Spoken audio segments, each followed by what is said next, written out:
Yun, ito po ulit yung karugtong ng ginagawa natin na 3 pieces cylinder head na Cummins. Matapos nating ikabit yung kanyang mga valve guide, atin naman po itong i-valve seating mga Tropa Max. Kung inyo pong napapansin dyan, tinatayuan po natin yan dahil napakatigas po ng kanyang valve ring.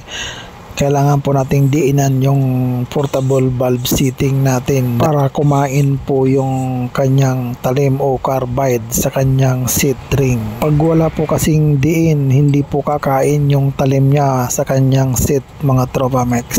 At matapos nating i-valve seat, atin naman po itong i-valve lapping o valve grind. At yun, habang binavalve lapping natin yan, extra na naman tong alaga natin. Mahilig talaga tong sumingit sa camera.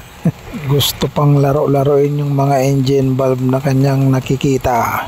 At matapos nating i-valve grind yan, atin na pong hinugasan po yan para i-assemble ang kanyang mga valve spring. Wala na pong repiece yan mga tropa dahil ang issue lang po niyan, mausok, malakas sa langis, wala pong isyong overheat, kaya po hindi na po pinarepis yan ng ating tropa. Malambot lang po talaga ikabit yung valve seal niyan. Kung inyo pong nakikita, dinidiinan lang po natin yan, pero hindi po yan lalabas mga Tropa Max dahil kasama na po yung spacer ng spring po dyan, nadidiinan po ng spring po yan, kaya hindi po yan lalabas. At isinunod na natin dyan yung kanyang mga engine valve para naman po ikabit na yung kanyang mga valve spring o valve lock. Yung mga engine valve niyan mga tropa, meron na po tayong tanda dyan. Hindi na po dapat magkapalit-palit yan once na may valve grind na natin yung kanyang mga engine valve mga Tropa Max. At isinunod na nga po natin yung pagkakabit dyan ng mga valve lock.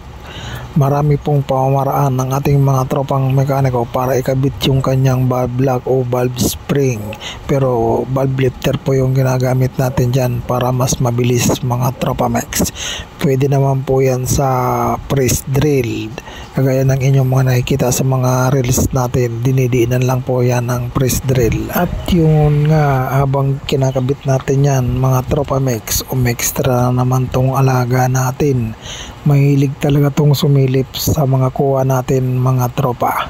At nang may kabit natin yung kanyang mga valve lock, siguraduhin po natin na kapit na kapit po yung kanyang mga valve lock at hindi po kakalas, kaya papalo-paloin natin yan mga Tropa Max. At matapos yan, ibinalot na po natin yan para hindi na po madumihan. Shout out na rin po natin ang may-ari niyan, Dorado Trucking. Marami pong salamat sa inyong tiwala, lalong lalo na sa chief mechanic po ng Dorado Trucking. Maraming salamat po sa binibigay mong tip lagi. At yun, palike-impalo naman po dyan at pa-share na rin kung inyo pong naibigan mga Tropa Max.